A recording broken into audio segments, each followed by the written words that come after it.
আজকাল রাস্তায় বের হলেই আমরা সবাই একটা জিনিস খুব বেশি শুনি। বলুন তো কি? গাড়ির হর্নের বিকট শব্দ। শুনি তো?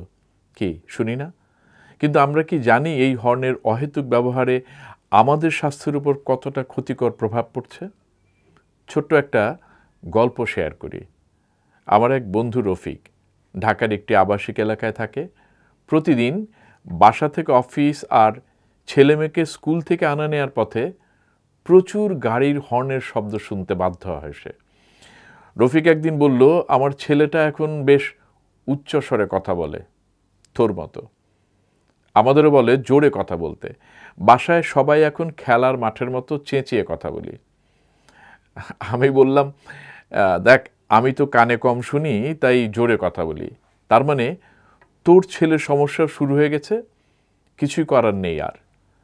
আমাদের আস্তে আস্তে বধির হয়ে যেতে হবে যদি এই সমাজ এখনো কিছু না করে।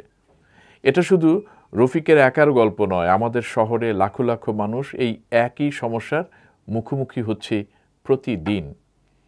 চারিদিকে শুধু গাড়ির হর্ন, হর্ন আর হর্ন। আবাসিক এলাকা, নীরব এলাকা, এসব বলে বাংলাদেশে এখন আর কিছুই অবশিষ্ট নাই। এই বিকট শব্দে হর্ন আমাদের শারীরিক এবং মানসিক স্বাস্থ্যের উপর মারাত্মক খারাপ প্রভাব ফেলছে। বিশ্ব স্বাস্থ্য সংস্থা WHO-র মতে দিনের বেলা ৬০ ডেসিবেল শব্দ নিরাপদ, কিন্তু বাংলাদেশে গাড়ির হর্নের কারণে যে শব্দ দূষণ হয় তার মাত্রা সাধারণত ৮৫ ডেসিবেলের উপরে থাকে। গবেষণায় দেখা গেছে যানজটের সময় এই মাত্রা ১২০ ডেসিবেল পর্যন্ত পৌঁছায়। ভাবতে পারেন, ১২০ ডেসিবেল, যা স্বাস্থ্যের জন্য মারাত্মক ক্ষতিকর। এর ফলে আমাদের তীব্র মাথা ব্যথা হয়, উচ্চ রক্তচাপ হয় এবং ঘুমের সমস্যা হয়। শিশুদের শেখার ক্ষমতা এবং মনোযোগের ঘাটতিও দেখা দেয়। আমরা কি চাই আমাদের একটা সমাজ মেধাহীন সমাজ হিসেবে গড়ে উঠুক? পরিবেশ অধিদপ্তরের সমীক্ষায় দেখা গেছে বাংলাদেশের শহরাঞ্চলে ৬০% বেশি মানুষ এই ধরনের শব্দ দূষণের শিকার।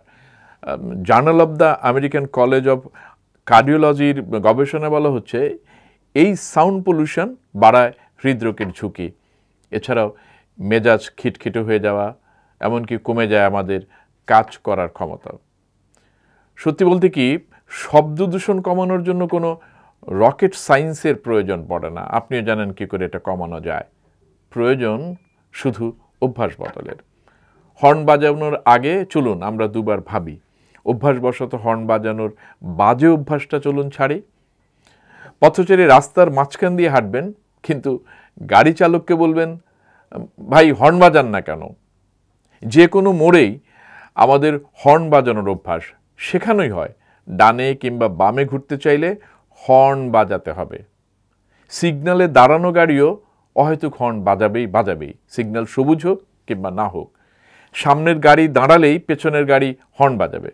আচ্ছা, হর্ন বাজালে জোরে গাড়ি কি যাবে উড়ে? এসবই অভ্যাস, প্রয়োজন না। আচ্ছা বলুন তো, আমাদের কি মনে হয় সামনের গাড়ির ড্রাইভার কি রাস্তায় গাড়ি চালাতে চালাতে ঘুমিয়ে গেছে, নাকি রাস্তায় ঘুমানোর জন্যই সে গাড়ি নিয়ে বের হয়েছে? আরে ভাই, সেও আমার আপনার মতো কোথাও একটু যেতে চায়। একটু ধৈর্য ধরলেই কিন্তু আর হর্ন বাজাতে হয় না।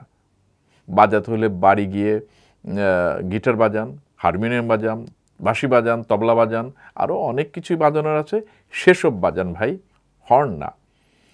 একবার নিজের বুড়ো মা বাবার কথা ভাবুন, আশেপাশের বাড়িতে যে শিশুটি আছে তার কথা ভাবুন, যে অসুস্থ মানুষটি জানালা দিয়ে তাকিয়ে বাইরের সুস্থ মানুষদের দেখছেন তার কথা একবার ভাবুন।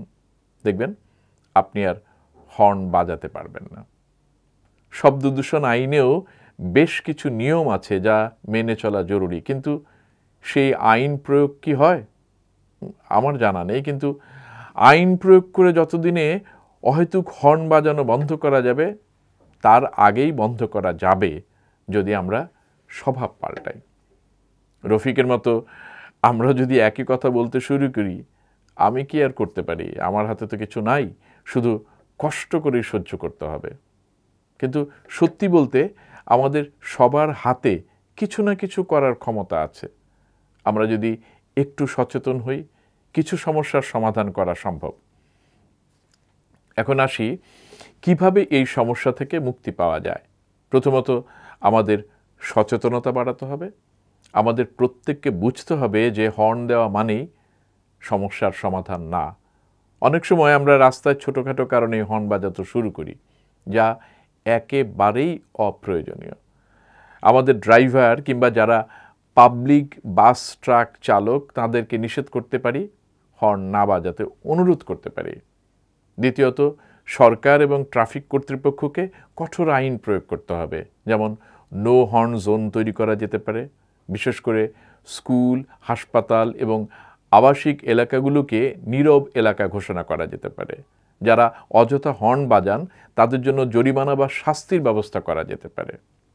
তৃতীয়ত আমরা নিজেদের ড্রাইভারদের সঙ্গে কথা বলতে পারি, চালকদের মধ্যে সচেতনতা বাড়ানোর জন্য বিভিন্ন প্রশিক্ষণ ও কর্মশালার আয়োজন করতে পারি, যেখানে হর্নের ক্ষতিকর প্রভাব সম্পর্কে বিস্তারিত আলোচনা করা যেতে পারে। এর পাশাপাশি নতুন প্রযুক্তি ব্যবহার করে গাড়িগুলোতে এমন ব্যবস্থা আনা যেতে পারে যাতে হর্নের মাত্রা নিয়ন্ত্রিত থাকে। কোনোভাবেই ৬০ ডেসিবেলের উপরে হর্ন যেন না বাজে। কিন্তু কি দেখছি তার বদলে রাস্তায় হুটার বাজানো হয়।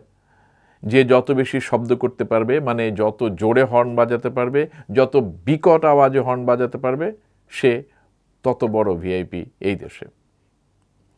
সিগন্যালে হর্ন বন্ধ করার জন্য আধুনিক প্রযুক্তি, যেমন প্রতিটি সিগন্যালের সাথে ডেসিবেল মিটার বসানো যেতে পারে, যেমনটি পার্শ্ববর্তী দেশগুলো করছে।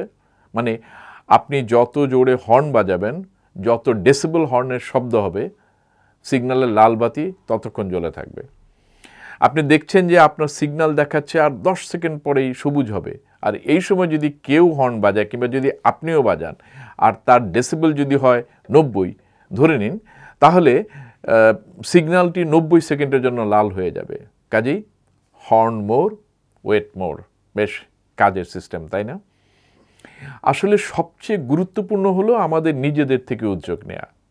আমরা যদি একজন আরেকজনকে সচেতন করতে পারি, আমাদের বন্ধুদের অনুরোধ করতে পারি, ড্রাইভারদের সচেতন করতে পারি, নিজেরা যদি হর্ন না বাজাই, যদি আমরা ছোট্ট ছোট্ট কাজ শুরু করি, তাহলে একদিন শব্দ দূষণের মাত্রা অনেক অনেক অনেকটাই কমানো সম্ভবপর হবে।